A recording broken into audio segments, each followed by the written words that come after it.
வணக்கம். நான் உங்கள் நிசாந்தன் சார்.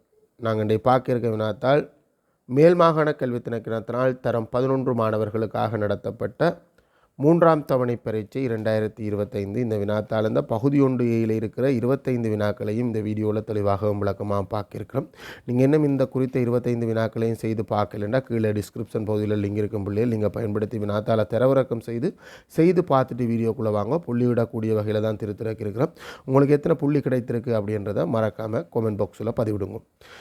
இந்த வினாவில் 25வது வினாவில் ஒரு சிறிய மாற்றம் பிள்ளைகள். அதில் உருவில் ஏடிபியின் இருகூறாக்கி அப்படின்னு சொல்லியிருக்கு. அதை பேரை மாற்றி விடுங்க. டிஏபி ஏ கோணத்து இந்த இருகூறாக்கி தான் இங்கே ஏசி ஆகும். அது படத்தில் சார்ந்திருக்கு. நீங்கள் மற்ற ஒழுக்க கீறி பி என்ற புள்ளியை இனங்கான்றதாக இருக்கும்.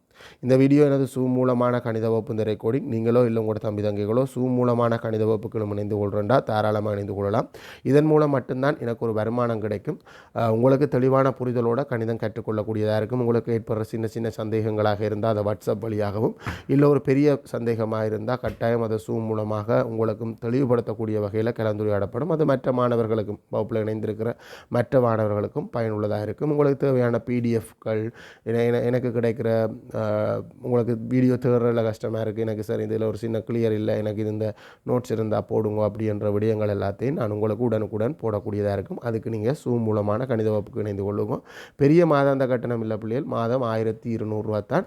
ஆனால் கிழமைக்கு 3 சிலபஸ் கிளாஸ் வகுப்பு, பேப்பர் கிளாஸ் வகுப்பு கூடுதலாக 11க்கு நடக்கும். 10க்கு தேவைப்படுகின்ற சந்தர்ப்பத்தில் டேர்ம் எக்ஸாம் நெருங்குற சந்தர்ப்பத்தில் தான் 10க்கான பேப்பர் கிளாஸ் வகுப்பு நடக்கும்.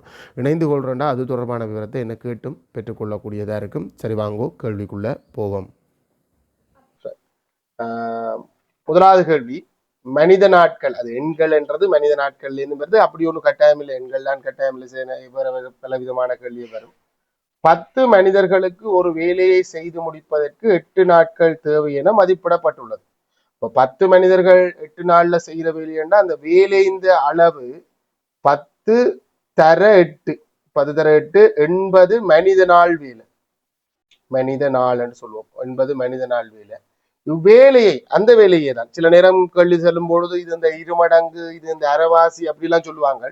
அப்படியெல்லாம் சொல்லல. இங்க இந்த வேலையே 5 நாட்களில் செய்து முடிப்பதற்கு தேவையான மனிதர்கள், நான் இதுல மார்க் பண்றேன்டா சில நேரம் மேலதிக மனிதர்கள் என்றும் கேள்விப்படும். அப்ப அதுல நமக்கு குழப்பம் வரும்.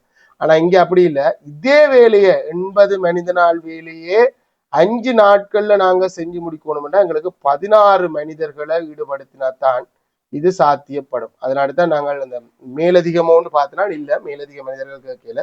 ஆகவே நீ 10 8ஆல பெருக்கி 5ஆல பிரிக்கணும். இல்லை சில பிள்ளைகள் இப்படியே செஞ்சிருக்கும், 10 தர 8 கீழ் 5 என்று சொல்லி ஒரே நேரத்திலேயே அந்த வேலையை செஞ்சிருக்கும். அந்த 2 செயற்பாடையும் ஒன்றா செஞ்சிருக்கும். எங்களுக்கு 16 மனிதர்கள் என்ற விடை இருந்தா உங்களுக்கு 2 மார்க்ஸ் வரும் பிள்ளைகள், செய்க வழிக்கு 1 மார்க்ஸ், மொத்த வேலையை காண்றதுக்கு.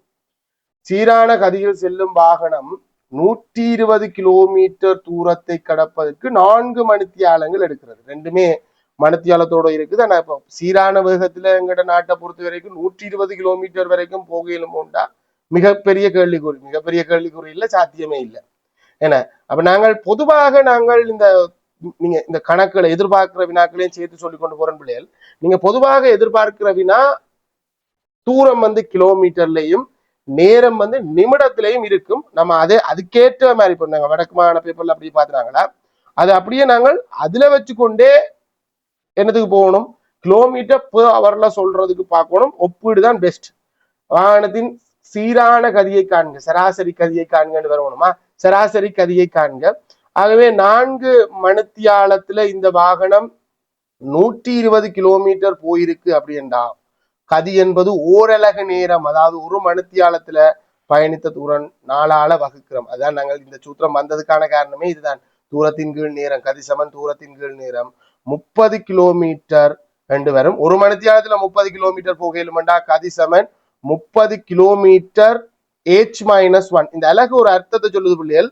1 மணித்தியாலத்துல 30 கிலோமீட்டர் போகக்கூடிய ஸ்பீட்ல போற. நீங்க சூத்திரத்துக்குனாலையும் காணலாம், ரெண்டும் ஒரே விட தான். நமக்கு வகுக்கணும்ன்றதுக்கு ஒரு புள்ளி, வகுத்து வர்ற விடைக்கு ஒரு புள்ளி.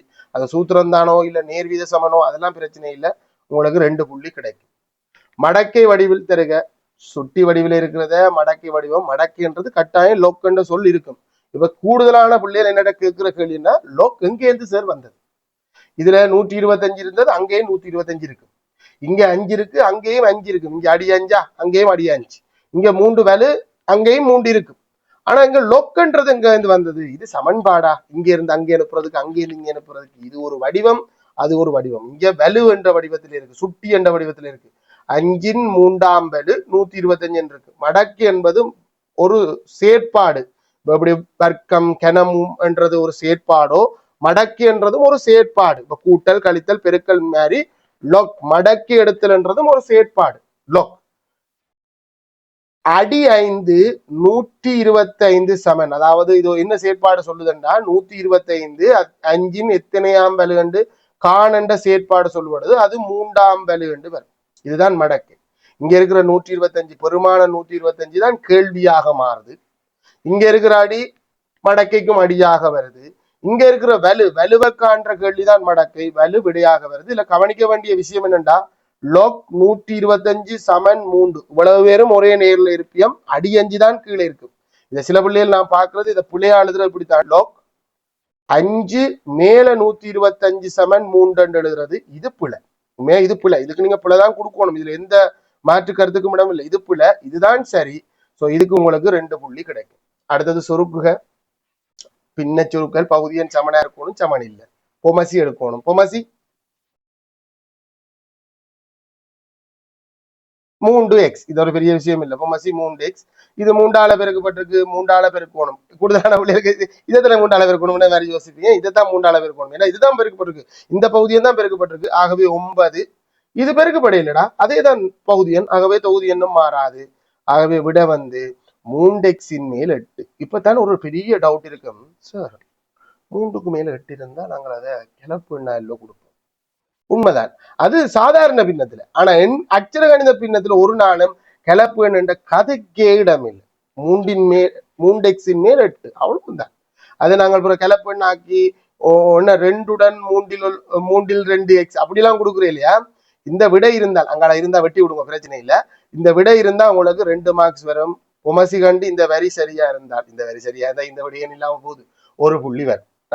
உருவில் தரப்பட்டுள்ள கட்டாய முக்கோணம் தொடர்பான ஒரு கேள்வி வரும். இதோட என்ன ஒரு தேற்றம் ஏதாவது ஒன்று ஆட் பண்ணும். இது நேரடி தேற்றம், ஒரு புறக்கோண தேற்றத்தோட மட்டும் வந்துருச்சு. அப்படி இல்லாம இன்னும் ஒரு தேற்றம், ஒரு சமாந்திர கோடு இல்லையென்ற ஒரு இணைகரம், ஏதாவது இன்னும் ஒரு சின்ன தேற்றம், பெரிய தேற்றம் பெறாம ஒரு கட்டாயம் முக்கோணத்தின் கோணம் தொடர்பான ஒரு கேள்வி கட்டாயம். அதே மாதிரிதான் இவங்களும் கேட்டிருக்காங்க. ஆனா இது புறக்கோண தேற்றம் ஈஸியா வந்துச்சு. என்ன தேற்றம்? முக்கோணத்தின் ஒரு கோட்டை நீட்ட வர்ற புறக்கோணம் அகத்தெதிர் கோணங்கள்ல கூட்டுத்தொகைக்கு சமன். இல்லாட்டி மாறி இந்த கோணத்தை கண்டு போட்டு அகக்கோணங்கள்ல கூட்டுத்தொகை 180 பாய்க்கிற பிள்ளைகளும் இருக்கு. நான் இல்லைன்னு சொல்லல. நம்ம என்ன சொல்ல போறோம், எக்ஸையும் 70ஐயும் கூட்ட எங்களுக்கு 110 வரும். இல்லைன்னா உள்ளே இருக்கிற கோணத்தையும் போட்டு பிள்ளைகள் அகக்கோணங்கள்ல கூட்டுத்தொகை 180 பாவிக்கிறதும் சரியா.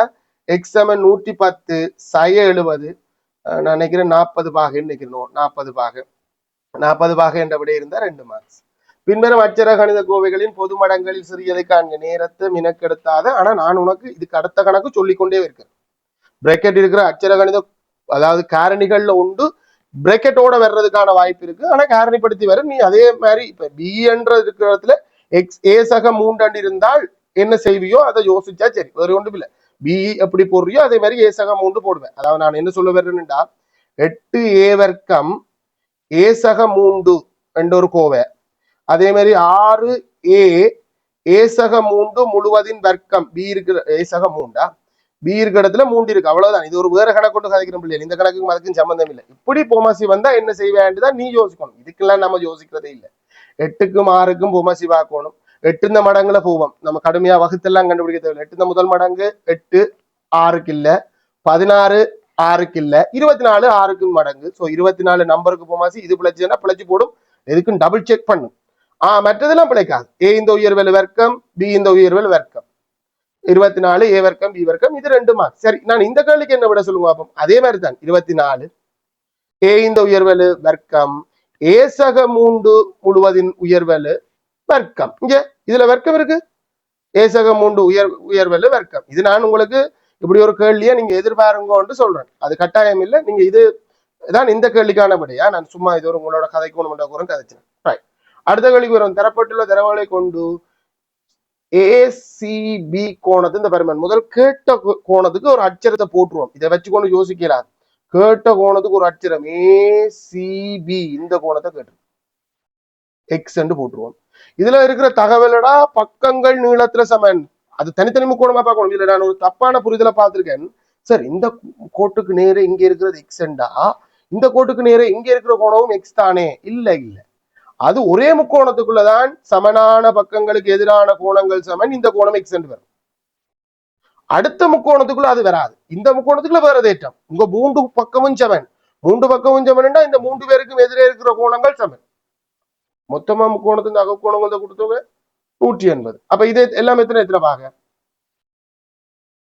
எல்லாமே 60 பாக. இப்ப நம்ம எக்ஸ காண்றதுக்கு ஒன்றில் இந்த முக்கோணத்து இந்த புறக்கோணம், இது புறக்கோணம், அகத்தெதிர் கோணங்கள் இந்த கூட்டுத்தொகைக்கு சமன் என்றதை பயன்படுத்தலாம்.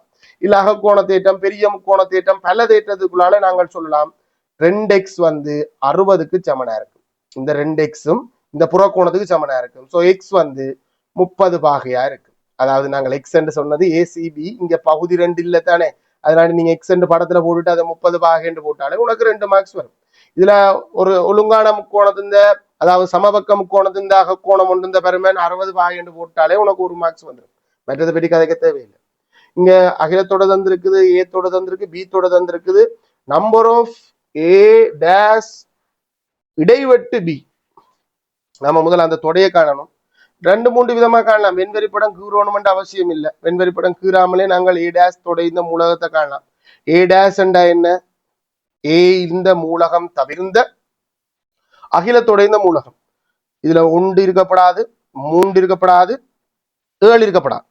அப்ப ஏ டேஷ் இந்த மூலகம் என்னென்ன வரும்? 2 வரும், 4, 5, 6, 8. பி இந்த மூலகம் ஆல்ரெடி இருக்கு. இந்த 2 பேரும் இடைவெட்டினா ஏ டேஷ் இடைவெட்டு பி இந்த மூலகத்தை நாங்கள் இந்த இதை வச்சுக்கொண்டே காணலாம். இதுல 2 இருக்கு. இடைவெட்டுன்னா 2 உம்மண்ட அர்த்தம். 2 இருக்கணும். 2 இருக்கு, வேற 6 இருக்கு, 8 இருக்கு. சோ ஏ டேஷ் இடைவெட்டு பி இந்த மூலகம் 2, 6, 8. ஆனா கேட்டது அந்த தொடையை இல்ல, நம்பர் ஆஃப் ஏ டேஷ் இடைவெட்டு பி தான் கேட்டது. நம்பர் ஆஃப் ஏ டேஷ் இடைவெட்டு பி 1, 2, 3 எண்ணிக்க. அது சங்கிலி இரட்டை அடைப்புக்குள்ள வராது. 3 விடை இருந்தாலே நீ 2 மார்க்ஸ் கூடு. நான் என்ன பொறுத்த வரைக்கும் இது ஒரு வித்தியாசமா நான் சொல்றேன். நீ சில நேரம் இடம் காணணும் இல்ல. இதை நாங்கள் என்ன ஒரு ஐடியாவிலையும் செய்யலாம். வெண்வெறிப்படம், அதாவது வெண்வெறிப்படம் தொடைதாண்டா, இதையும் தொடைதான், இதுவும் தொடைதான். நான் வெண்வெறிப்படத்தை தான் சொல்றேன். தொடையில வெண்வெறிப்படம். வெண்வெறிப்படம்ன்றது 2 மூட்டுள்ள தொடைகளை கீறேன். ஏன்னா இடைவெட்டு இருக்குமென்னு நினைக்கிறேன். இது தொடை ஏ, ஏ டேஷ போட்டு சொல்லல, ஏ தொட, இது பி தொட. ஏ 2லயும் இருக்கிற, ஏயிலையும் பியிலையும் இருக்கிற பிரதேசத்தை முதல் இதுக்கு 2 ரப்புவோம். 3 இருக்கு, 3 மட்டும்தான். ஏ இந்த மற்ற மூலகம் என்று சொன்னா 1, 7. பி இந்த மற்ற மூலகம் என்று சொன்னா 2, 6, 8. இந்த மீதி இருக்கிற அகிலத்தோட இந்த மூலகம் 1 வந்துட்டு, 2 வந்துட்டு, 3 வந்துட்டு, 4 காணில 4 வெளியில வரும், 5 காணில வெளியில வரும், 6 வந்துட்டு, 7 காணில் 7 இருக்கு, 8 இருக்கு, எல்லாம் இருக்கு, 4 5 வெளியில வரும். ஏ டேஷ் இடைவெட்டு பி என்றா ஏ தவிர்ந்த பியின் பிரதேசம். சோ இந்த பிரதேசத்தை இனங்கண்டு அந்த பிரதேசத்துக்குள்ள இருக்க மூலகங்கள் எண்ணிக்கை 3 நீங்க வேற விதமாக கொடுக்கலாம். எப்படி கொடுத்தாலும் 3க்கு 2 புள்ளி கொடுங்க. கவனம், இது இரட்டை அடைப்புக்குள்ள இருக்கக்கூடாது. மூலகங்களும் தொடைகளும் தான் இரட்டை அடைப்புக்குள்ள இருக்கும் ஒழிய எண்ணிக்கை என்றது இரட்டை அடைப்புக்குள்ள இருக்காது. இரட்டை அடைப்புக்குள்ள இருந்தா பிள்ளை, வேற கதை இல்லை. உருவில் தரப்பட்டுள்ள தகவல்களை கொண்டு கொஸ் எக்ஸின் பெருமானத்தை காண்க. கொஸ் எக்ஸ் இந்த பெருமானம், நீங்க எக்ஸ் இந்த பெருமானம் என்று யோசிச்சிடக்கூடாது. கொஸ் எக்ஸ் இந்த பெருமானம், அதாவது கொஸ் எக்ஸ் எக்ஸ் என்னண்டா கொசைன் எக்ஸ் சொல்லுவோமா. கொஸ் எக்ஸ் என்னண்டா எக்ஸ் கோணத்தின் அயல் பக்கத்துக்கும் செம்பக்கத்துக்கும் இடையிலான விகிதம். உங்களுக்கு திரிகோண கணித விகிதம் என்று சொல்லி உங்களுக்கு ஒரு 3 விகிதம் இருக்கு. சைன் விகிதம், கொஸ் விகிதம், டான் விகிதம் என்று 3 விகிதம் இருக்கு. ஏதோ ஒரு கோணம் சார்பாகத்தான் இந்த பக்கங்கள் எல்லாம் கதைக்கிறதால அந்த கோணம் வரும். இங்க எக்ஸ் கோணம் சார்பாக கதைக்கிறோம். சில நேரம் பெருமானம் 90 30 பாகை 25 பாகை எல்லாம் கோணத்தோடையும் கதைப்போம். சோ இதுல இந்த 3 விகிதத்தை நீங்க பாடமாக்கி வச்சுக்கொள்ளணும். என்னை செருப்பால் அடித்தவனை செருப்பு எடுத்து அடிப்பேன். கொஸ்டான், இதுல நமக்கு கொஸ் விகிதம் தான் கேட்டது. அப்ப கொஸ் டீட்டாஸ் கொஸ் எக்ஸ் சமன் அயல் பக்கத்தின் கீழ் செம்பக்கம். இதுல செம்பக்கம்ன்றது எப்பவுமே ஒரு ஆள் தான் செங்கோணத்துக்கு எதிராக இருக்கிறவர். நமக்கு பிரச்சனை செம்பக்கம் தெரியாது. 10 ஏண்டா பைதரஸ் மும்மை இது 6 8 என்றா இது 10 நீ வேணும்டா பைதரஸ் தேட்டம் போடணும் இல்ல 3 4 5 இந்த மடங்கு 10. அயல் பக்கம் கோணத்துக்கு அயல்ல இருக்கிறது 8 கீழ் 10. நாங்கள் இல்லடா எதிர்பக்கம் தான் 6. நீங்க ரைட் ரைட் ரைட் ரைட் இப்படி பாக்குறீங்க சார். என்ன அயல் பக்கம் என்றது 6 தானே சார், இந்த கோணத்தை தானே நாங்க வழக்கமா போடுறோம். அந்த கோணம் இல்ல, நம்ம சொல்றது எக்ஸ் என்ற கோணத்து அயல் பக்கம். எக்ஸ் என்ற கோணத்துக்கு அயல்ல இருக்கிறது 8 10. 8 கீழ் 10 விட கொடுக்கலாமோன்னு கேட்டா இல்ல, நீ பின்னமா கொடுக்கலாம். அதுல நான் கோஸ் விகிதம் கட்டாயம் தசமத்துல தான் இருக்கணும்னு நான் சண்டை பிடிக்கல. தசமத்துல கொடுக்குறேன்னா 0.8 வரும். நீங்க 4 தசம தானமா கொடுக்கணும் இல்ல 0.8 வரும், அது உண்டு. இல்ல நீ பின்னமா கொடுக்குறேன்னா எளிய வடிவுல கொடுக்கணும். 5 மேல் 4 கொடுக்கணும். ஒன்றில் இந்த விட ஒன்றில் இந்த விட, இந்த ரெண்டுல ஒரு விட இருந்தா உங்களுக்கு 2 மார்க்ஸ் வரும். செம்பக்கத்தை கண்டாலே 1 மார்க்ஸ் வரும். பாய். அடுத்தது ஒருவில் ரூபாய் 4500 பெறுமதியான பொருள் ஒன்றை விலைக்கு வாங்கும் போது இப்ப இருக்க நடைமுறை சார்பானது. இப்ப நாங்கள் ஏதாவது 4500 ரூபாய் பொருளுக்கு சில நேரம் பெறுமதி சேர் வரி வராது சொல்லப்படுது. 18% பெறுமதி சேர்க்கப்பட்ட வரி அறவிடப்படுகின்றது. இதற்கேற்ப அறவிடப்படும் வரி பெறுமதி சேர்க்கப்பட்ட வரியை மட்டும்தான் வேற ஒன்றும் தேவையில்லை. பெறுமதி சேர்க்கப்பட்ட வரி என்றது அந்த பொருளுக்காக நான் கடைக்காரனுக்கு கொடுக்குற காசு, அதாவது லேபிள் பண்ணப்பட்ட கடைக்காரனுக்கு கொடுக்குற காசுன்னு சொல்லக்கூடாது. அடிச்ச விலை இந்த அதை லேபிள் பண்ணியிருப்பேன் தானே, இந்த விலைக்கு 4500 ரூபான்னு அடிச்சிருக்கு. அப்ப 4500 ரூபாவின் 18%. 4000 இதுக்கு கன வழி இருக்குடா, நீ ஒப்பிடலாம். ஆனா இதுக்கு ஈஸி பின்ன பிறகு 4500 இன் தர 18%, 100 மேல் 18, 2 0 2 0 18ஆல பெருக்கித்தான் ஆகணும். 90 0 போட்டு 9 முறை நான் நினைக்கிறேன் 36 72 9 81 பெருக்கல் சரி ஒன்று பாருங்க, விட சரி. அப்படின்னா ரூபா 810 ரூபா நாங்கள் பெறுமதி சேர்க்கப்பட்ட வரியாக கொடுக்கணும். இல்லைன்னா என்ன அடுத்த கேள்வி என்ன மாதிரி கேட்கலாம், இதுக்கு கடைக்காரனுக்கு கொடுக்க வேண்டிய மொத்த பெறுமதி என்று கேட்டிருந்தால் கேட்டிருந்தா என்ன செய்யணும், ரெண்டையும் கூட்டணுமோ. ஆனா இங்க கூட்ட வேண்டிய தேவையில்லை. 11வது கேள்விக்கு போவோம். ஏகம பி என்பது 2 தாயம், ஏ தாயத்தை பற்றியும் சொல்லியிருக்கு, பி தாயத்தை பற்றியும் சொல்லியிருக்கு, தரப்பட்டுள்ளது. கீழே தரப்பட்டுள்ள கூட்டுகளில் சரியாண்டா சரி என்றும் புளியண்டா புளி என்றும் அடையாளம் இடுக. ஏ ஒரு சதுரத்தாயம். சதுரத்தாயம் என்றா நிறைகளின் எண்ணிக்கையும் நிரல்களின் எண்ணிக்கையும் சமனா இருக்கணும். 2 நிறை 2 நிரல், அப்ப சரி. சோ சதுரத்தாயம் சரி. அதுக்காண்டி சமனா இருக்கும். அது சமாந்திர தாயம் வேறு. சதுரத்தாயத்துல சமாந்திர தாயம் இருக்கு, அலகு தாயம் இருக்கு, சாதாரண சதுரத்தாயம். ஏகம பி ஆகிய இரு தாயங்களை கூட்ட முடியுமோன்னு கேட்டா கூட்டணும்டா. இந்த தாயத்துல இருக்கிற வரிசை, இந்த தாயத்துல வரிசை 2 தர 2 சொல்லுவோம். 4 சொல்றீங்க, 2 தர 2 தாயம். இது 2 தர 1 தாயம், 2 நிறை 1 நிரல், 2 தர 1 தாயம். கூட்ட முடியுமோன்னு கேட்டா இல்ல, பெருக்க முடியும். இது இந்த நிரல்கள் இந்த எண்ணிக்கையும் இது இந்த நிறைகள் இந்த எண்ணிக்கையும் இந்த 2 பக்கத்து இருக்கிற 2 பேரும் சமனா இருந்தா ஏ பி ஆல பெருக்கலும் பி ஏ ஆல பெருக்கலாது. கேட்ட கேள்வி எங்களுக்கு பெருக்க முடியும் கூட்ட முடியும் என்று சொன்னது பிழை. அதே மாதிரி பீத்தாயத்தின் வரிசை 1 தர 2 ஆகும், அது பிழை. 2 தர 1 நிறை, மொத்தம் 2 நிறை 1 நிரல், 2 தர 1 தான் டானாப்பட என்னணும். சோ 2 நிறை 1 நிரல், அந்த அடிப்படையில இந்த கூற்றும் பிழை. இதுல பிழை சரியண்டா சரி, பிழையண்டா சரி, பிழையண்டா சரி. 3 அல்லது 2 சரியென்றால் நீங்க 2 மார்க்ஸ் கொடுங்க, ஒரு சரிக்கு 1 மார்க்ஸ் கொடுங்க, மற்றதுக்கு மார்க்ஸ் கொடுக்காதீங்க. மற்றதுக்கு 2 மார்க்ஸ் கொடுக்காம வர்றது மாறி கொடுங்கடா. 3க்கு 2 மார்க்ஸ் கொடுங்க, 3ம் சரியண்டா. ஒரு சரியோ 2 சரியோ நீங்க 1 மார்க்ஸ் கொடுங்க. ஒரு சரி என்றாலும் 1 மார்க்ஸ் கொடு, 2 சரி என்றாலும் 1 மார்க்ஸ் கொடு. 3ம் சரியா இருந்தா மட்டும்தான் 2 மார்க்ஸ் கொடு. வட்டத்தின் மையமோ தரப்பட்டுள்ள தகவல்களுக்கு ஏற்ப ஏயின் பெருமானம். வட்டத்தின் மையமோ என்று சொன்னாலே கேத்திர கணிதம் சொல்லுங்கோ. மையமோ என்று சொன்னாலே சொல்லுங்கூடா. மையத்திலே இருந்து எத்தனை கோடு போனாலும் அத்தனை கோடு நீளத்துல சமன்.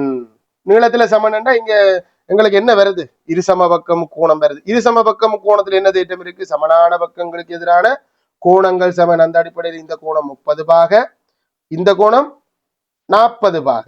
ஆகவே இந்த மொத்த கோணம் எவ்வளவு பாக, 70. இது என்ன நாட்பக்கல், இந்த ஏபிசிடி பட்ட நாட்பக்கல்ல என்ன தொடர்பு இருக்கு? எதிர்கோணங்கள் இந்த கூட்டுத்தொகை மிகை நிரப்பி 70ஐயும் மிகையையும் கூட்டினா 180 வரும். சோ ஏ சமன் 110 பாகை. 110 பாகை என்ற விட இருந்தா 2 மார்க்ஸ். இல்ல இந்த இடங்கள்ல இந்த ஏதாவது 20 பாகையோ 40 பாகையோ கண்டுபிடிச்சிருந்தாலே 1 மார்க்ஸ் வரும். 110 பக்கங்களை கொண்ட புத்தகம் ஒன்றை எழுமாறாக புரட்டும் போது கிடைக்கும் பக்கத்தில் இலக்கம் 7 ஆரம்பிக்கும் ஈரிலக்க இரட்டி எண்ணாக இருப்பதற்கான நிகழ்தகவு. 100 பக்கத்துல எந்த பக்கமும் வரலாம். என்ன 100 பக்கம் இல்ல இல்ல இதுல என்ன சொல்லியிருக்கு? அந்த எண்ணை பற்றி வடிவா சொல்லியிருக்கு. எழுமாறாக புரட்டும் போது கிடைக்கும், நீங்க சொல்ற விளங்குது. இப்ப நம்ம கணக்க ஒன்று யோசி 7 வரணும்னு சொல்லிடலடா, அது எப்படிப்பட்ட பக்கமா இருக்கணும்னு சொல்லியிருக்கு.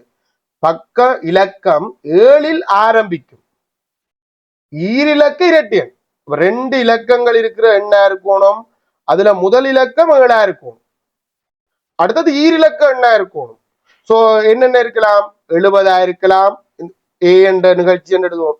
72 இருக்கலாம், 74 இருக்கலாம், 76 இருக்கலாம், 78. இந்த பக்கங்கள் கிடைத்தால் உனக்கு சாதகமானது நடக்கும். எத்தனை பக்கத்துல கிடைக்கக்கூடியது?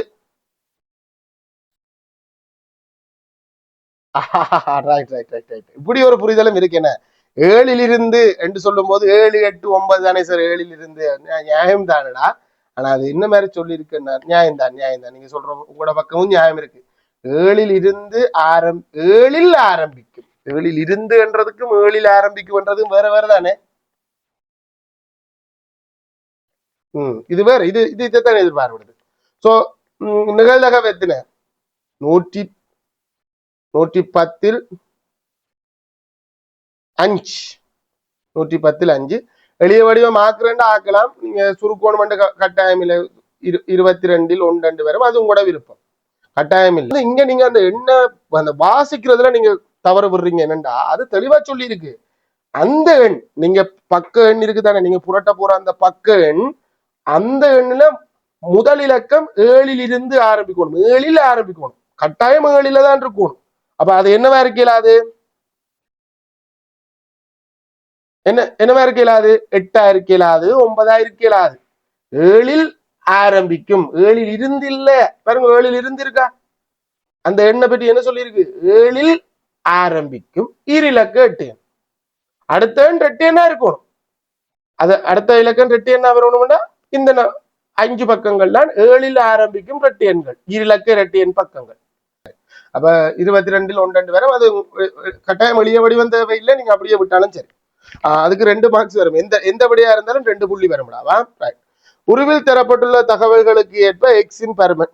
என்ன தகவல்? அடப்பாவி, முக்கோணத்துல அகக்கோணங்கள் இந்த கூட்டுத்தொகையா? திரும்ப 3x சக 105 சமன். இப்படி கணக்க திரும்ப முக்கோணம் வராது. ஒரு 2 முக்கோணம் வர்றதே அபூர்வமா. கூட்டினா எத்தனை? 180. இவர் அங்கால போனா கழிவடும். கவனம், 110 கழிச்சா 100 கழிச்சா 80, அங்கால 5 கழிச்சா 75. சோ எக்ஸ காணோம்டா 2 பக்கம் 3ஆல வகுத்தோம்டா எக்ஸ் வந்து 25 பாக. கேட்டது எக்ஸ் தான், 25 வரும். 25 விட இருந்தா 2 புள்ளியை திரும்ப முக்கோணம், 3வது முக்கோணம், அதுவும் 3வது இலகுவான முக்கோணத்திட்ட நீங்க இந்த கேள்வி கஷ்டமான பேப்பர் வேணும்னு சொல்றீங்க. உருளை வடிவ கன குற்றி ஒன்றின் ஆரை 7 சென்டிமீட்டர். உருளை வடிவமான குற்றியாம். கன குற்றி என்றதன் அர்த்தம் என்னன்னா அது தடிமனான குற்றி என்றதைத்தான் சொல்றீங்க. ஆரை என்னையா? உருளை வடிவ கனக்குற்றி ஒன்றின் ஆரை 7 சென்டிமீட்டரும் உயரம் 20 சென்டிமீட்டரும் ஆகும். அதன் வலைப்பரப்பை காண்க. வலை மேற்பரப்பு மட்டும்தான். அதாவது இந்த நீங்க அதை தட்டி நிமித்தினீங்கன்னா செவ்வகமா வருமா? அந்த செவ்வகத்து இந்த பரப்பளவை தான் கேள்விடுது. வலை மேற்பரப்புக்கு நம்மகிட்ட சூத்திரம் இருக்கு. வலை மேற்பரப்பு சமன் 2πr/h. அதாவது பரிதியின் நிலந்தர உயரம். சூத்திரங்கள் பாடமாக்கணும். போய் தலையங்கத்துக்கு கீழே இருக்கும்னு பார்க்க கூடாது. பகுதி 2ல கனளவு கொள்ளளவுக்கு மட்டும்தான் சூத்திரம் தருவாங்க. 2 பைக்கு பதிலா பகுதி 1ல எல்லா இடத்துலயும் 22 கீழே 7 சொல்லி இருக்கு. மேல சொல்லி இருக்குமா? ஆறு வந்து 7 தர 20. நீங்க இதை சுருக்கினீங்கன்னா 154 வரும். சாரி 14 44, அது பரப்பளவுக்கு தான் 140. 44 தர 20 நாங்கள் பெருக்கினோம்டா 88 சைபர், அப்ப 880 சென்டிமீட்டர் வர்க்கம் என்று வரும். விடை இருந்தா உங்களுக்கு 2 மார்க்ஸ். சூத்திரத்துக்குள்ள பிரதியிடுறதுக்கு 1 மார்க்ஸ். கட்டாயம் பிரதியிடல நீங்க கட்டாயப்படுத்துங்க. ரைட். 16வது கேள்வி ரொம்ப இலகுவாகவே நிக்குது. எங்க நிக்குது? இது என்ன சமன்பாடு? இருபடி சமன்பாடுடா. விரிச்செழுதி பாக்குறேன் இல்ல, இருபடி சமன்பாடு கடைசி கட்டத்துல வந்து நிக்குது. என்ன கடைசி கட்டம்? இருபடி சமன்பாடு இந்த கடைசி கட்டம். தரம் 10 இந்த ஐடியா. 11ல வர்ற வர்க்க பூர்த்தி முறை இங்க இல்ல, தரம் 10ல இருக்கு. 2 காரணிகளின் பெருக்கம் 0க்கு சமனாக இருக்கும் என்றால் நாங்க பயன்படுத்துற வெளிப்பட உண்மை. 2 பேர் பெருக்கி 0 பெறணும்னா கட்டாயம் அதுல 2ல ஒரு ஆள் 0 இருக்கணும். சோ இதுல 2 பேர்ல ஒரு ஆள் எக்ஸ், ஒரு ஆள் எக்ஸை 5. எக்ஸ் 0 இருக்கணும் அல்லது எக்ஸை 5 0 இருக்கணும். அப்படின்னா எக்ஸ் சமன் 5 இருக்கணும். 1 0 ஒரு தீர்வு, 5 ஒரு தீர்வு. இதை கொஞ்சம் வேற டெவலப் பண்ணி இன்னும் கொஞ்சம் வித்தியாசமா சொல்றேன்டா, எக்ஸ் வர்க்கம் சமன் 5x, சேம் கணக்கு தான். இப்ப இதுல தீர்வுண்டா 2 பக்கம் எக்ஸால வகுப்பம். அப்படி வகுக்கிறதுக்கான அனுமதி இல்ல புள்ளி. ஏனென்றா எக்ஸ் 0 இருந்தால் நீங்க 0ஆல சமன்பாட்டின் இருபுறமும் ஒரு நாளும் வகுக்கலாம். இது இருபடி சமன்பாடு. இருபடி சமன்பாடை தீர்க்கணும்னா நீங்கள் 2 காரணிகளின் பெருக்கம் 0க்கு சமனாகணும். இங்கால 0 இல்லை. சோ இவரை அங்கே அனுப்புவீங்க. இது கொஞ்சம் மங்கால மேற்கொண்டு பெரிய கணக்கொண்டு செய்து காட்டுறேன்னா 5x சமன் 0 என்று பிறகு காரணிப்படுத்துவீங்க. எக்ஸ பொது எடுத்தா அங்கால வந்து அதே தான். இதுக்கு பிறகு இந்த கணக்கை செய்ய வேண்டி கூட வரலாம். ஏன்னா இது ரொம்ப ஈஸியா கடைசி கட்டத்துல நிக்கிற நாடு. பின்னக தரவுகளை தெரிந்தெடுத்து விட இருந்த ஒவ்வொன்றுக்கு ஒவ்வொரு புள்ளிடாவா. பின்னக தரவுகளை தெரிந்தெடுத்து அதன் கீழ் கோடிடுக. பின்னக தரவுண்டா என்ன? தரவுகளை 2 வகையா நாங்க பயன்படுத்துறோம். நம்பர் சம்பந்தமான நாங்க சேகரிக்கிற எண் தொடர்பான தரவுகளை 2 வகைப்படுத்துறோம். ஒன்று பின்னக தரவுன்னு சொல்றோம், தொடர் தரவுன்னு சொல்றோம். முழு எண்ணுல மட்டும் வர்ற தரவுகளை நாங்கள் பின்னக தரவுன்னு சொல்லுவோம். தசமத்துல தொடர்ச்சியாக வரக்கூடிய தரவுகளை நாங்கள் தொடர் தரவுன்னு சொல்லுவோம். இதுல எது பின்னக தரவு என்று கேள்விடுது. நிறுவனம் ஒன்றில் ஒரு நாளில் கிடைக்கும் கடிதங்களின் எண்ணிக்கை. கடிதங்கள் அரை கடிதம், கால் கடிதம், தசமத்துல 10.5 கிராம் கணக்குல கடிதம் வரும். ஆனா கடிதங்களின் எண்ணிக்கை என்னவா இருக்கும்? என்னவா இருக்கும்? முழு எண்ணில தான் வரும். சோ அது என்ன? பின்னக தரவா தொடர் தரவா? முழு எண்ணில வர்ற தரவுகள்.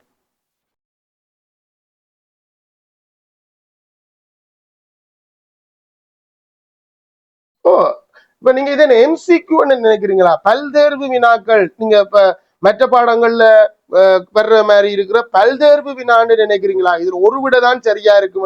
நான் அடிக்கடி சொல்றேன். நான் இது பல்தேர்வு வினா இல்லை. பல்தேர்வு வினான்றது வேற, எம்சிக்யூன்னு சொல்லுவாங்க. சில பேர் கணிதத்தின் போஸ்ட் பாட்டு எம்சிக்யூன்ற ஆக்கள் இருக்கு. சில சேராக்கள் சொல்றதை நான் கேள்விப்பட்டிருக்கேன். சரிதானே? கணிதத்தின் போஸ்ட் பாட்டு எம்சிக்யூ கிடையாது. எம்சிக்யூன்றது மல்டிபிள் சாய்ஸ் கொஸ்டின். சரியா நான் சொல்றது? பல தேர்வுகள் இருக்கும். அதுல மிக சரியானதை நாங்கள் தெரிவு செய்வோம். அதுல 4 விடையில ஒன்றுதான் சரி. ஆனா இது பல்தேர்வு வினா இல்லை. இதுல 1க்கு மேற்பட்ட விடைகள் இருக்கலாம். சரிதானே? இதுல நிறுவனம் ஒன்றில் கிடைக்கும் கடிதங்களின் எண்ணிக்கை பின்னகத்தரம். ஒரு கிராமத்தில் உள்ள குடும்பங்களின் எண்ணிக்கை, கிராமத்துல 25 குடும்பம் இல்ல 100 குடும்பம், 150 குடும்பம், 22 முழு எண்ணில தான் இருக்கும். சோ அதுவும் பின்னகத்தரவு. ஒரு புத்தகத்தின் நிறை தசமத்துல வரும். கிலோகிராம்ல சொன்னீங்க, தசமத்துல வரும். சோ அது வராது. இந்த 2க்கும் நீங்க கோடு போட்டிருக்கணும். 3வதுக்கு கோடு போட்டிருக்க கூடாது. அதுக்கு சரி போடுவோம். 3 சரியா இருந்தா இது 2க்கும் கோடு போட்டு 3வதுக்கும் கோடு போடல என்றா தான் உங்களுக்கு 2 புள்ளி. 3க்கும் கோடு போட்டா 2 புள்ளி கொடுக்கலாம்.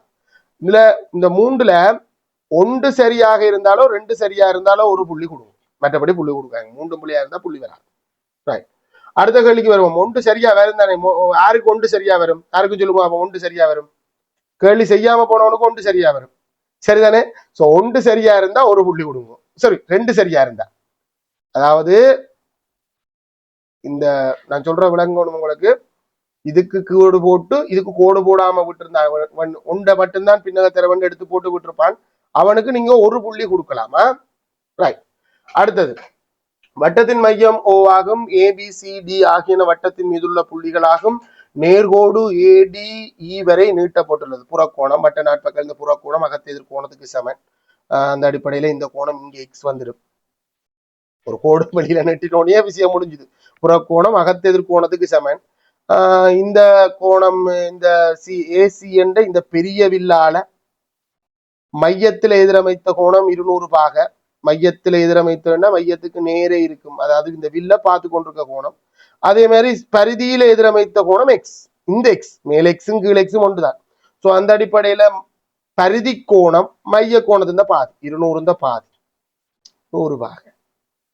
சரியா தேற்றங்களை அப்ளை பண்ணா விட உங்களுக்கு இதை விட கஷ்டமா தான் ஃபைனல் எக்ஸாம் பேப்பர்ல வர்ற கேட்கிறான்னு தான் பெறும். இது அவ்வளவு ஈஸியா இருக்குது. நீங்க 100 பாக என்ற விட இருந்தா 2 புள்ளி, இல்ல இந்த கோணம் இந்த கோணத்துக்கு சமனண்ட அந்த புறக்கோண தேற்றமோ, இல்ல இதுல சில புள்ளிகள் 100 போட்டுக்கும். இந்த எக்ஸ் போடாம எக்ஸ் இருக்கிற இடத்துல 100 போட்டுக்கும். அப்படி போட்டிருந்தாலும் ஒரு புள்ளி வரும். 2 புள்ளி வரணும்னா எக்ஸ் இந்த கோணம் 100 போட்டுக்கும். மின்சார உபகரணம் ஒன்றின் இறக்குமதி செய்யல் அதன் இறக்குமதியின் 30% சுங்க தீர்வையாக அறவிடப்படுகின்றது. தீர்வையாக 9000 அறவிடப்பட்டதெனின் மின்சார உபகரணத்தின் தீர்வையின் பின்னரான பெறுமதி கேள்வெடுது. வித்தியாசமான கேள்வி. அதாவது நாங்கள் எங்கட நாட்டுக்குள்ள ஒரு பொருளை இறக்குமதி செய்யும் போது அறவிடப்படுகின்ற வரியைத்தான் தீர்வை வரி என்று சொல்லுவோம். பொருளை இறக்குமதி செய்கிற பெறுமதி, அதாவது கொள்விலையின் ஒரு குறித்த சதவீதம் தான் தீர்வை வரி. எங்களுக்கு தந்ததை இந்த முறை தீர்வை வரி இந்த 30% தான் தந்திருக்குது 9000. நாங்கள் என்ன செய்யலாம், நேரடியாக புதிய பெறுமதியை காண நாங்கள் கொள்விலையை கண்டே வருவோம். இது இதை 100% என்றெடுத்து அது இந்த 30% தீர்வையாக கட்டுவேன். சோ 30% 9000 ரூபாய் என்று சொன்னால் நாங்க 900 9000 தர 30 கீழ் 100 30 மேல் 100 வரும். நீங்க மாறி சொல்றீங்களா? 30% 900 ரூபாய்ன்னு சொன்னா நீங்க சொல்றது எப்படி இருக்கும்னா 900 நான் வர 900 அடிக்கடி சொல்றேன். இது 9000 இது 9000 9000த்தின் 30% தீர்வையா இருக்கும். அது எப்ப நீ வாங்கின பொருள் இந்த பெறுமதி 9000 இருக்கும். இது வாங்கின பொருள் இந்த பெறுமதி 9%, நீ கட்டின தீர்வு தான் 9000. அப்ப நீ கட்டின தீர்வுன்றது வாங்கின பொறுமதி இந்த 30% 9000 முதல்ல 100% காணும். எது கொள்விலைய காணணும்னா 30ஆல பிரிச்சு 100ஆல பெருக்கணும். ஒரு சைவர் 3ஆல வட்டு நீங்க வேண்டா இங்க 300 தர 100 அந்த கொள்வில 30,000 ரூபாய் பெறுமதியான பொருளாக இருந்தா தான் அதுக்கு நீங்க 9000 ரூபாய் தீர்வை வரி செலுத்தணும். அப்படின்னா பொருள் இந்த புதிய பெறுமதி என்ன வெளியில வரும்போது என்ன விலைக்கு கொடுக்கலாம். ஆகவே புதிய பெறுமதி தான் கேட்ட தீர்வையின் பின்னரான பெறுமதி. புதிய பெறுமதி 30,000 கூட்டி காட்டணும் இல்ல 9000 நீங்க சமன் போட்டு விட போட்டுதான் சரி, கூட்டினா 39,000 ரூபாய் பொருள் இந்த புதிய பெறுமதியாக இருக்கும். 39,000 விட நேர வேற வழியிலையும் வரலாம். அந்த நாடி உங்களுக்கு அதுக்கு 2 புள்ளி வரும். இல்லைன்னா நீங்கள் அந்த நிகர்மாறால பெருக்கி அந்த கொள்விலையை காண்றதுக்கோ இல்ல ஏதோ ஒரு அந்த ஐடியாவுக்கு உங்களுக்கு அந்த புள்ளி கிடைக்கும். இலசமா இருக்கு. நான் இப்படி ஒரு கேள்வி பார்த்ததுல என்னன்னு பார்ப்போமா. தரப்பட்டுள்ள ஒவ்வொரு உருவிலும் உள்ள முக்கோண சோடிகள் சமனான பக்கம் கோணம் என்பன காட்டப்பட்டுள்ளது. எது பக்கம் எது கோணம் என்றது காட்டியிருக்கு. ஒருங்கி செய்யும் முக்கோண சோடி அமைந்துள்ள உரு எது பாப்போம். இந்த 2 உருவையும் எடுத்துக்கொள்வோம். இந்த 2லயும் 3 பேர் குறைஞ்சபட்சம் சமனா இருந்தா தான் ஒருங்கி செய்ய பற்றி கதைக்க வரலாம். ஒரு கோணம் இங்க ஒரு பக்கம் இந்த பக்கம் 2 பேருக்கும் போதும். சோ இந்த 2 முக்கோணம் ஒருங்கி செய்யும் கோணம் பார்த்தா 2 பக்கம் ஒரு கோணம் தொடர்பானது. 2 பக்கம் ஒரு கோணம் தொடர்பானண்டா அது பாக்கோப்பாவா தான் இருக்கணும். பாக்கோப்பாவண்டா கட்டாயம் அந்த கோணம் அடை கோணமா இருக்கும். இந்த சமன் என்று சொல்ற 2 கோணத்துக்கும் அடை கோணம் சமன் என்று சொன்னாதான் நாங்கள் ஒருங்கி செய்யும் என்று சொல்லலாம். இது ஒருங்கி செய்யாதுன்னு சொல்லலாது, ஆனா கன்ஃபார்ம் பண்ணிடலாம், உறுதிப்படுத்தலாது. அதனாடி இது ஒருங்கி செய்யாது. இதுல கேட்கப்படுற சந்தேகம் என்னண்டா, இந்த நாட்பக்களை சார் நான் இணைகரம் என்று காட்டிட்டேன்னா இணைகரத்தின் எதிர்பக்கங்கள் சமன் சமாந்தரம் ஒன்று விட்ட கோணங்கள் சமன் எல்லாம் பெறம் பார்க்கவும் இணைகரம் மாதிரி இருக்கு. இணைகரத்தின் பண்பை வேற கொண்டிருக்கு. இணைகரத்தின் பண்புல எதிர்பக்கங்கள் சமன் எதிர்கோணங்கள் சமன் 2 பண்பு இருக்கு. ஒரு சோடி எதிர்பக்கம் சமனா இருக்கு, ஒரு சோடி எதிர்கோணம் சமனா இருக்கு, 2 பக்கம் இருக்கு. இதை இணைகரம் என்று சொல்லலாம் தானே என்று கேட்டா இல்ல. ஒரு நாட்பக்களை இணைகரம் என்று சொல்லணும்னா ஒரு 5 வழி இருக்கு. அந்த 5 வழியில ஒரு வழியை கட்டாயம் திருப்திப்படுத்தணும். முதல் வழி வரவிலக்கணம். என்ன சொல்லுதுண்டா, 2 சோடி எதிர்கோடுகளும் சமாந்தரமாக இருந்தால் வரவிலக்கணம் 2 சோடி எதிர்கோடுகளும் சமாந்தரமாக இருக்குமெண்டா அந்த நாட்பக்கள் இணைகரம். அடுத்தது வழி இது இது கட்டாயம் இந்த பண்புகளை ரெண்டு இந்த குவாலிஃபிகேஷன் அப்படி இருக்கணும், இல்லையென்றா வராது. இரண்டு சோடி எதிர்கோடுகளும் சமனாக இருக்கும் என்றால் சமாந்திரம் தேவையில்லை. இங்க சமாந்திரம் இருக்கும், ஆனா அது சொல்ல தேவையில்லை, அது தெரியணும்னு அவசியம் இல்லை. அது இல்லாமலே நீ என்ன சொல்லலாம், இந்த இரண்டு சோடி எதிர்பக்கங்களும் சமாந்தரமாக இருக்கும் என்றாலே அந்த நாட்பக்கள் இணைகிறோம். இதெல்லாம் அந்த பண்புகள்ல ஒரு ஆள் தான். அதே மாதிரி ஒரு நாட்பக்கள் இந்த இரண்டு சோடி எதிர்கோணங்களும் ஒரு சோடி சமனன்றதை வச்சு சொல்லலாம். இரண்டு சோடி எதிர்கோணங்களும் சமனாக இருக்கும் என்றால் இந்த கோணம் இந்த கோணத்துக்கு சமனா இருக்கணும், அதே மாதிரி இந்த கோணம் அந்த கோணத்துக்கு சமனா இருக்கணும். ஒன்றை மட்டும் வச்சு முடிவு சொல்லலாது. இரண்டு சோடி எதிர்கோணங்களும் சமனாக இருக்கும் என்று சொன்னா அந்த நாட்பக்கள் இணைகிறோம். இது ரெண்டையும் வச்சுக்கொண்டு ஒரு புதிய ஒரு பண்பும் இருக்குது. ஒரு சோடி எதிர்பக்கம் சமனும் சமாந்தரமாக இருக்கும் என்று சொன்னாலும், ஒரு சோடி எதிர்பக்கம் சமனும் சமாந்தரமாக இருக்கும் என்று சொன்னாலும் அந்த நாட்பக்கள் இணைகிறோம். அதை விட என்னமோ ஒரு வழி இருக்கு ஒரு நாட்பக்கள் இணைகிறோம் என்று சொல்றதுக்கு. மூளைவிட்டங்கள் ஒன்றை ஒன்று இருசம கூறிடும் என்று சொன்னால், மூளைவிட்டங்கள் ஒன்றை ஒன்று இருசம கூறிடும் என்று சொன்னால் அந்த நாட்பக்கள் இணைகிறோம். இதை உச்சிகளை இணைக்க வரும். இந்த 5 வழியில ஏதாவது ஒரு வழியை முழுமையாக திருப்திப்படுத்தித்தான் அந்த நாட்பக்கள் இணைகிறதுக்குள்ள போகலாம் ஒழிய இதுல ஒன்று அதுல ஒன்று அதை வச்சு கொண்டு போகலாது. ஏன் உதாரணத்துக்கு இப்படி வருவோமே, ஒரு சோடி எதிர்பக்கம் சமாந்தரமா இருக்கு, சரிதானே, மற்ற ஜோடி எதிர்பக்கம் சமனாக இருக்கு. உலகம்தான் இந்த இணைகிறதுக்கு இருக்கிற குவாலிஃபிகேஷன். அதாவது ஒரு சோடி எதிர்பக்கம் சமாந்தரமா இருக்கு, மற்ற ஜோடி எதிர்பக்கம் சமனாக இருக்கு. இது இணைகிறமோன்னு கேட்ட கூற முடியாது. இது இது இதுல இருக்கிற 5 நிபந்தனைகள் ஒன்று இல்ல சார். என்ன சார் இது இணைகிறதுக்குரிய பண்பு தானே, இணைகரம் வரும் தானே. இங்க வரங்க ஒரு ஜோடி எதிர்பக்கம் சமாந்தரமா இருக்கு, மற்ற ஜோடி சமனா இருக்குது, இணைகிற மாதிரி பாக்குறதுக்கு இருக்கு. இதே குவாலிஃபிகேஷனோட இணைகரம் இல்லாத ஒரு நாட்பக்களும் இருக்கு. அதான் விஷயம். இதே தகுதி ஒரு சோடி எதிர்பக்கம் சமாந்தரமாக இருக்கும் பாருங்க, அடுத்த சோடி எதிர்பக்கம் சமனாக இருக்கும். இதே தகுதி நீங்க சொல்ற அதே தகுதி, பட் இது இணைகரம் இல்லை. அப்ப நாங்கள் இணைகரத்தின் பண்பு ஏதாவது 2 இருந்தால் அந்த நாட்பக்களை இணைகரம் என்று சொல்லிடுமா? இல்ல ஏல. அப்ப இது அந்த நாளுக்குள்ள உண்டா இணைகரம் என்று சொல்றதுக்கு இல்ல. ஆகவே இது இணைகரம் என்று கூற முடியாது. அதனால இது அடுத்தது நீங்க அவ்வளவு தூரத்துக்கு போகவும் வேணாம். முக்கோணம் ஒருங்கி செய்ய தொடர்பானது சாதாரணமா ஆகலும் மேக்சிமம் இருசம பக்கம் முக்கோணம், சமனான பக்கங்களுக்கு எதிரான கோணங்கள்லாம் மேக்சிமம் அதே இருக்காது கூடுதலான சந்தர்ப்பத்துல. ஆகவே நீங்க அவங்ககான இணைகரம் என்று காட்டி இணைகரத்தின் எதிர்ப்பக்கம் இந்த இணைகரமே வராது. அதனால இதை நான் ஒருங்கி செய்யும் என்று சொல்ல இயலாது. சரி, இங்க பார்ப்போம். இந்த கோணம் இந்த கோணத்துக்கு சமன். இது புறக்கோணம் சமன் என்றா அகக்கோணமும் சமன் தான். அது வேறையா இருக்கும். புறக்கோணம் சமன் என்றா அகக்கோணமும் சமன். அது ஒரு பெரிய தேட்டம் இல்லை. ஏனென்றா நேர்கோட்டுல உள்ள அடுத்துள்ள கோணங்கள்ல கூட்டுத்தொகை 180 பாக, இவரையும் கூட்டவும் 180, இவரையும் கூட்டவும் 180. இவர் 2 பேரும் சமன் என்றா அவர் 2 பேரும் சமனா இருப்பார். இவர் பொதுவான பக்கம், 2 பக்கம் ஒரு கோணம், பா கோப்பாவில்தான் ஒருங்கி செய்யணும், அடை கோணமா இருக்கணும். ஓம் இங்க அங்க நாங்க புதுசா கண்டுபிடிக்கிற கோணம் தான், தந்தது இல்லை, ஆனா அது உள்ளே வருது. புறக்கோணம் சமனாக இருக்கிறதால அகக்கோணமும் சமனா என்று வருது, பாக்கோப்பாவில சமனாக வருது. சோ இது ஒருங்கி செய்யும். இதுல ஒருங்கி செய்யும் முக்கோணி என்றா இதுக்கும் அடுத்ததையும் செக் பண்ணி பார்க்கணும்.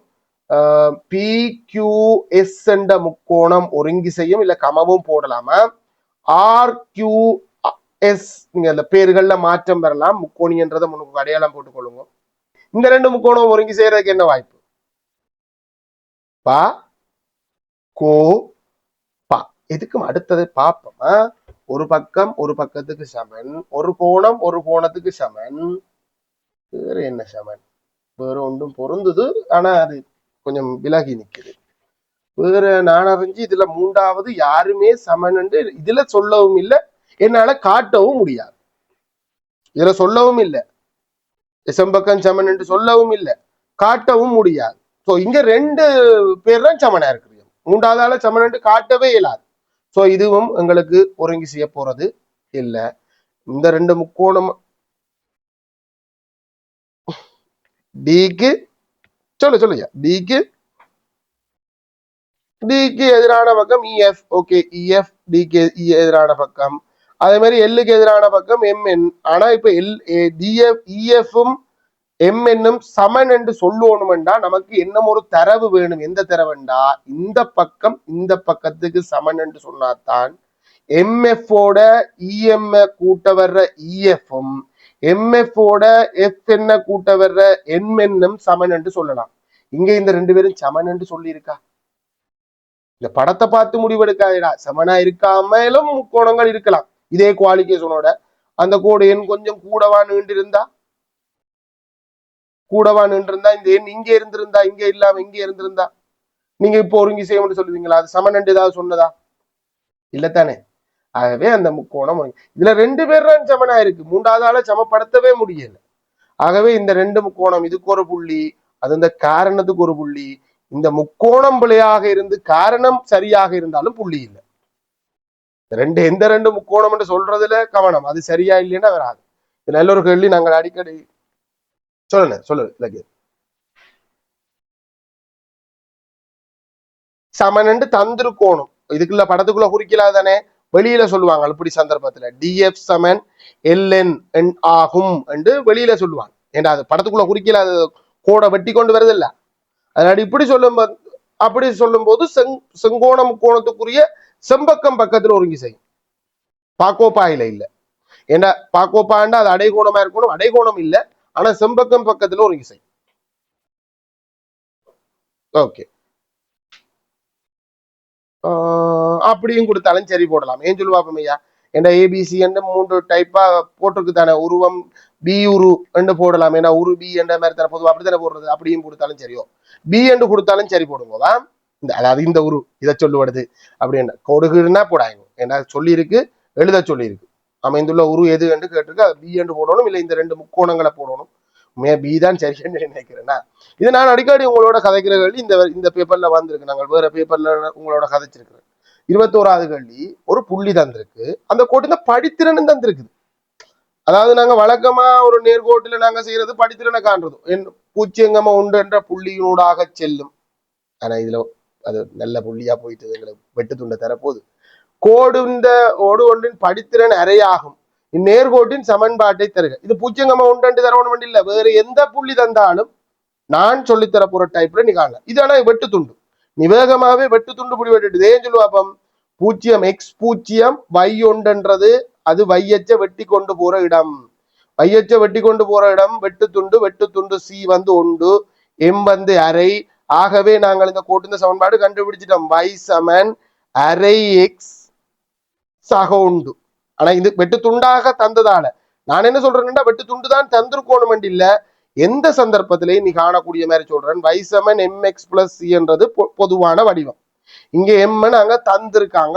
ஆகவே நான் அதை போடுறேன். நான் இந்த டைப் ஒரு கேள்வி எதிர்பார்க்கிறேன் பிள்ளைகள். அதனால தான் நான் உங்களோட இதை திரும்ப கதைச்சு கொண்டு இருக்கிறேன்னா, எங்களுக்கு எம் தந்திருக்காங்க அரை, சி தெரியாது. இப்ப இந்த சியை கண்டுபிடிச்சா இந்த சமன்பாடு கம்ப்ளீட் ஆகும். வையும் எக்ஸும் எப்பவும் இருக்கும். ஒரு நேர்கோட்டு இந்த சமன்பாடுல y சமன் mx பிளஸ் சில எம்ஐயும் சிஎன் தான் கண்டுபிடிக்கணும். இந்த புள்ளியில தர்ற புள்ளிய பிரதியிடு. அதாவது எக்ஸ் பூஜ்ஜியமாக இருந்தால் y ஒன்று வரும். அது எந்த புள்ளியோ, இங்க வேற புள்ளி வேற பெருமானங்களும் தந்திருக்கலாம். எக்ஸுக்கு ஒரு பெருமானம், வைக்கு ஒரு பெருமானம் வேறையும் தந்திருக்கலாம். தர்ற புள்ளிய பிரதியிடு. எக்ஸுக்கு நான் பூஜ்ஜியம் வைக்க போறேன். நீங்க உங்களுக்கு அது ஈஸியான சமன்பாடா வந்துடும். வேறையும் போட்டுக்கலாமா? எக்ஸுக்கு நான் பூஜ்ஜியத்தை வைக்க போறேன். 2 தர பூஜ்ஜியம் சக. அந்த நேரம் எக்ஸுக்கு பூஜ்ஜியம் வச்சா வை என்ன வரும்? அதை மறந்து போனேன். வை ஒன்று வரும், ஒன்று வரும். அரை எக்ஸுக்கு பூஜ்ஜியம், சிய காணணும். சி இதுல நல்ல விஷயம் என்னன்னா, இது சுருக்குப்பட்டு பூஜ்ஜியம் என்று போடும். ஆனா வேற வருமானம் இருந்தா அது ஒரு சுருக்குப்பட்டு ஒரு நம்பர் வரும். அது அங்கால போய் கழிப்படும். இங்க எங்களுக்கு அது 0 வர்றதால சி சமன் 1 சிம்பிளா வந்துருது. ஆகவே நாங்கள் கோட்டு இந்த சமன்பாடு y சமன் அரை எக்ஸ் ஆக 1. 4,3 என்ற புள்ளியினூடாக போகும் என்று சொல்லியிருந்தாங்க. இதே மாதிரி இந்த புள்ளியும் அந்த கோட்டுல தான் இருக்க போகுது. சரிதானே? என்ற புள்ளியினூடாக போகும் என்று சொல்லியிருந்தா நீ இதே வெட்டுத்துண்டை கண்டுபிடிக்கிறதுக்கு என்ன செய்யிருப்ப? y சமன் அரை எக்ஸுக்கு பதிலா 4 போட்டா அது வெட்டுத்துண்டோட கூட்டுப்பட்டு வைக்கு பதிலா என்ன வரும்? 3 வரும். எனக்கு ஒரு சமன்பாடு கிடைக்குது. எக்ஸுக்கு பதிலா 4 போட்டா, அதை மறந்து போடு, 4 போட்டா இதுல சுருக்குப்பட்டா உனக்கு என்ன வர போகுது? இந்த இந்த பெருக்கத்துல மட்டும் 2 சக சி என்று வரும். சோ இந்த 2 அங்கால போனா கழிபடும், கழிபட்டா 3ல இருந்து 2 கழிச்சா 1. இப்படியும் நீ படித்திறனை கண்டுபிடிக்க வேண்டி இருக்கும். படித்திறன் இல்ல, வெட்டுத்துண்டை கண்டுபிடிக்க வேண்டி இருக்கும். ஏனண்டா அடிக்கடி கேட்டு இது சலிச்சு போன கேள்வி. திரும்ப திரும்ப அவங்க கேட்க மாட்டாங்க. மாகாண மட்டம், விளைய மட்டம், ஸ்கூல்ல நடக்கிற பேப்பர்ல நாங்க கேட்கலாம் பிள்ளை. ஆனா அவங்களுக்கு இருக்கிற வேலை என்ன? ஒரு நல்ல பேப்பர், அதாவது இதுவரைக்கும் காணாத ஒரு பேப்பரை செட் பண்ணி கொடுக்கறது தான் நாங்க அந்த பேப்பர் தயாரிக்கிறவனுக்கு இருக்கிற வேலை. அப்ப நாங்க பார்த்து செலிச்ச கேள்வி ஒன்று வராது. ஆனா இது ஒரு நல்ல கேள்வி. இதே டைப்ல நாங்க பல கேள்விகளை டிஸ்கஸ் பண்றோம். ஆனா இந்த கேள்விக்கு விட இது நேரடியாக கொடுத்திருந்தாலும் உங்களுக்கு அந்த 2 புள்ளியும் பெறும், பிரச்சனை இல்லை. 22வது கேள்வி, பொருத்தமான சொற்களை பயன்படுத்தி வெற்றிடம் நிரப்புக. முக்கோணி ஒன்றின் ஒரு பக்கத்தின் நடுப்புள்ளி தரும் போல என்ன, மற்ற பக்கத்திற்கு சமாந்தரமாக ஒரு பக்கத்தின் நடுப்புள்ளியினூடாக மற்றொரு பக்கத்திற்கு சமாந்தரமாக வரையப்படும் கோட்டினால் எஞ்சிய பக்கம் இரு சமகூறிடும். வேற எந்த வசனத்துக்கும் சரியில்லை. ஒவ்வொன்றுக்கும் ஒவ்வொரு புள்ளிப்படி 2 புள்ளி. காரணி காண்கு. என்ன இலகுவான ஒரு கேள்வி அப்படின்னு நினைக்கிறேன். எக்ஸ் கணம், நானும் பட்டனு சிரிச்சு போடுறேன். எக்ஸ் கணம். முதலாவது எந்த காரணிப்படுத்தலா இருந்தாலும் பொது எடுக்கணும், கட்டாயம் பொது எடுக்கணும். 2 உறுப்புலையும் பொதுவான காரணி எக்ஸ் இருக்கு. எக்ஸ பொது எடுத்தா எக்ஸ் வர்க்கம் சய 4 ஒரு காரணி. ஆனா இந்த காரணி உதாரணத்துக்கு 20 எடுப்போமே, 2 தர 10 எழுதுற மாதிரி இருக்கு. இந்த 10 என்னன்னு காரணிப்படுத்தலாம். 10 எப்படி என்ன காரணிப்படுத்தலாம்? 2 தர 5 எழுதலாம். 3 காரணிகளின் பெருக்கமா வர போற மாதிரி இந்த எக்ஸ் வர்க்கம் செய்யனால என்னன்னு காரணிப்படுத்தலாம். அது வர்க்க வித்தியாச முறை. அப்ப மொத்தம் 3 காரணி. ஒன்று எக்ஸ் சய 2, எக்ஸ் சக 2, அடுத்தது எக்ஸ். இது இந்த சில நேரம் இது முன்னுக்கு பின்னுக்கு மாறி எழுதுவாங்க. சில பிள்ளைகள் எக்ஸ் சக 2 முன்னுக்கு போட்டு எக்ஸ் சய 2 பின்னுக்கு போடுவாங்க. அதுல ஒரு பிள்ளையும் இல்ல. 3 காரணிகளின் பெருக்கமா வரும். பொது எடுத்து காரணிப்படுத்தல் இந்த வரைக்கும் ஒரு புள்ளியும் இதுக்கு 2வது புள்ளியும் கிடைக்குமா? நிலைக்குத்தான மரம் ஒன்றில் அடியில் இருந்து கிடைத்தளம் கீறுப்படையில நினைக்கிறது. தரை கீறுப்பட மறந்துட்டு நிலைக்குத்தான மரம் நிலைக்குத்தா இருக்கு. எது மரம்னு தெரியல. அடியிலிருந்து 7 மீட்டர் தூரத்தில் தரையில் நிற்கும் சிறுவனை இங்க கணக்கெடுத்திருக்கு. கண்மட்டத்தில் இருந்து 10 மீட்டர் உயரத்தில் மரத்தின் உச்சி 52 பாக ஏற்ற கோணத்தில் தென்படுகிறது. இந்த தகவலை குறிச்சு காட்டுட்டுமா? இப்ப பிரச்சனை என்னண்டா, இதுல எது மரம் எது சிறுவன் அப்படின்றது உங்களுக்கு குழப்பமா போயிட்டு, பொதுவா அடுத்தது என்ன ஒன்று, நாங்கள் பொதுவான கணக்குகள்ல சிறுவனை கணக்கு எடுக்கிறீங்க. அவனை நாங்கள் கணக்கெடுக்காம நிலத்தோட தான் நாங்கள் ஏற்ற கோணம் இறக்க கோணத்தை காய்ச்சி கொண்டு வந்தாங்க. ஆனா இங்க இல்ல, இதுதான் சிறுவனுக்கு இதுலதான் கண் இருக்குன்னு எடுத்துக்கொள்வோம். அந்த கணக்குங்களுக்கு எல்லாம் கோணம் பிள்ளை. மரம் செங்குத்தானது, சிறுவனும் நிலத்துல செங்குத்தாத்தான் நிற்பான். இப்படி சரிஞ்சு போய் கன நேரம் நிக்கலாம், கொஞ்ச நேரம் நிக்கலாம். என்ன யார பாடகர் ஒரு ஆள் இருக்குவார், நல்லா செத்து போனார், நல்ல டான்சர், மைக்கேல் ஜாக்சன் மாதிரி சரிஞ்சபடி நிக்கலாது. பொதுவா மனிதனும் நிலைக்குத்தாகத்தான் எப்பவும் நிற்பான். அப்ப 2 செங்குத்து, அதெல்லாம் அதுக்கெல்லாம் புள்ளி வராது. விஷயத்த வருவோம். மரம் ஒன்றின் அடியிலிருந்து 7 மீட்டர் தூரம், அதாவது சிறுவனுக்கும் மரத்துக்கும் இடையில இருக்கிற தூரம் 7 மீட்டர், இது ஒரு புள்ளி. சிறுவன் கண்மட்டத்தில் இருந்து, சாதாரணமான பார்வை சிறுவனுக்கு தரைக்கு சமாந்தரமா இருக்கும். அதுல இருந்து உச்சிய பாக்குறதுக்கு அவன் பார்வையை ஏற்றி பார்க்கிறான். இந்த கோணம் 52 பாகை. இதுல நான் கண்ட பிள்ளைகளை சொல்றேன். பிள்ளைகள் இதுல சரியான பாகமானியை வச்சு 52 பாகம் எடுத்துக்குவோம். அது மரத்தை பார்க்காது, மேல போகும். டேய், இது பரம்படி படமடா. இது சும்மா 52 பாகம். இது உண்மையா கீறி பார்த்தா ஒரு 30 பாகம் கூட வராது, 30 விட குறைவு. சரி, 30 கிட்ட வரும்.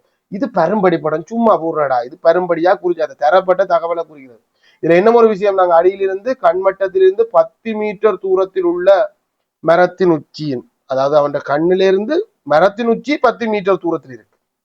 வித்தியாசமா தான் நாங்க ஒரு நாளும் கண்மட்டத்திலிருந்து அந்த 10 மீட்டர்ன்றது சிறுவன் ஒருவனின் கண்மட்டத்தில் இருந்து 10 மீட்டர் தூரத்தில், கண்மட்டம் என்றது இதுதான், 10 மீட்டர் தூரத்தில் உள்ள மரத்தின் உச்சி, இதுதான் 10 மீட்டர். சரியா தான் குறிக்கிறனோ எனக்கே ஒரு டவுட் இருக்கு. இப்படி ஒரு நம்பர்ல நான் பார்த்தது இல்லை, பட் சரி. இதுல 3 தடவை சொல்லப்படுது. 52 பாக ஏற்ற கோணத்துக்கு ஒரு புள்ளி, இது ரெண்டுக்கும் மற்ற ஒரு புள்ளி, உங்களுக்கு 2 புள்ளி கொடுத்துக்கொள்ளும். 25வது கேள்வியில ஒரு மாற்றம் என்று சொன்னாங்க. அதை சிஏபியின் இருகூறாக்கி பாரு, நான் கேள்வி வாசிக்கிறேன். உருவில் அது இங்க இருக்கு, இது தரப்பட்ட கோணத்தை தான் சொல்லிவிடுது. உருவில் டிஏபியின் இருகூறாக்கின்னா இந்த 2 கோணத்தையும் சமனாக்கி கொண்டு போறது இருகூறாக்கி ஏசி ஆகும். 2 விஷயம் சொல்லப்படுது. 2 ஒழுக்கு தொடர்பான கேள்வி விளங்கிட்டா சரி. 2 நிபந்தனை, ஏடி ஏபி ஆகிய பக்கங்களில் இருந்து சம தூரத்திலும். ஏடி என்றது ஒரு கோடு, அதுக்காண்டி ஏடி என்ற கோடு, இது ஏடி தானே. வேற ஒரு கேள்வியோட கதைக்கிறேன் நான், வடக்கு மாகாண பேப்பரோட அது கதைக்கணும். இது ஏடி, இது ஏபி. 2 பக்கங்கள்ல இருந்து சமதூரத்தில் இருக்கிற புள்ளிகள் எல்லாம் இந்த கோண இருகூறாக்கி மீது இருக்கும். அப்ப ஆல்ரெடி கீறப்பட்டிருக்க கோடு இந்த ஒழுக்கு தான் கீறி இருக்கு. 2வது நிபந்தனை, பக்கம் பிசியிலிருந்து, பக்கம் பிசி, பீல் கமசி இல்ல, பிசி என்றது ஒரு கோடு, பக்கம் பிசியில் இருந்து 4 சென்டிமீட்டர் தூரத்திலும் இருக்கணும் அந்த புள்ளி. ஒரு பிசி, ஒரு நேர்கோட்டிலிருந்து 4 சென்டிமீட்டர் தூரத்துல பல கோடுகள், பல புள்ளிகள் இருக்கும். அந்த அளவு புள்ளிகள், பல புள்ளிகள் இருக்கும். அவ்வளவுத்தையும் இணைச்சா அது பிசிக்கு சமாந்தரமாக வரும். இப்ப உங்களுக்கு ஒரு பிரச்சனை இருக்கும் என்னன்னா, 4 சென்டிமீட்டர் சில நேரம் அதை தாண்டியும் போகலாம். ஆனா இது 2 ஒழுக்கும் வெட்டணும். அந்த தூரம், அந்த 2 கோடுகளுக்கும் இடையில இருக்க தூரம் நீங்க அந்த புள்ளியே எடுத்துக்கொள்ளலாமே. இந்த 2 ஒழுக்கும் பெற்ற இந்த புள்ளி தான் பி. அந்த இடத்துல 4 சென்டிமீட்டர் செங்குத்து தூரம் என்றதை குறிக்கணும். சமாந்தரம் கட்டாயம். ஏனென்ன நாங்கள் இது பரும்படியாக கீறோம். துல்லியமான சமாந்தர கோடு கீறது பெரிய ப்ரொசீஜர், அது எங்களால இயலவும் மாட்டுது. அடுத்தது 4 சென்டிமீட்டர் பரம்படியான நீளம் தானே, அப்ப பரம்படி படம் தான் கீறோம். இதுல பெரிய பிரச்சனையே இல்லை. சமாந்தர கோடு கீறதுக்கும் பிய கண்டுபிடிக்கிறதுக்கும் 4 சென்டிமீட்டர்ன்றதை குறிச்சும் இருக்கணும். இவ்வளவும் இருந்தா தான் 3 புள்ளி. இதுல ஒவ்வொன்று பிழைச்சால், சமாந்தர கோடு பிழைச்சா மொத்தமா பிழைச்சிடும். 4 சென்டிமீட்டர் குறிக்கலையேண்டா ஒரு புள்ளியா குறையும். ரைட், மொத்தமா 25 கேள்வி பார்த்திருக்கோம். உங்களுக்கு 50க்கு எத்தனை அப்படின்றத கட்டாயம் பதிவிடுவோம்.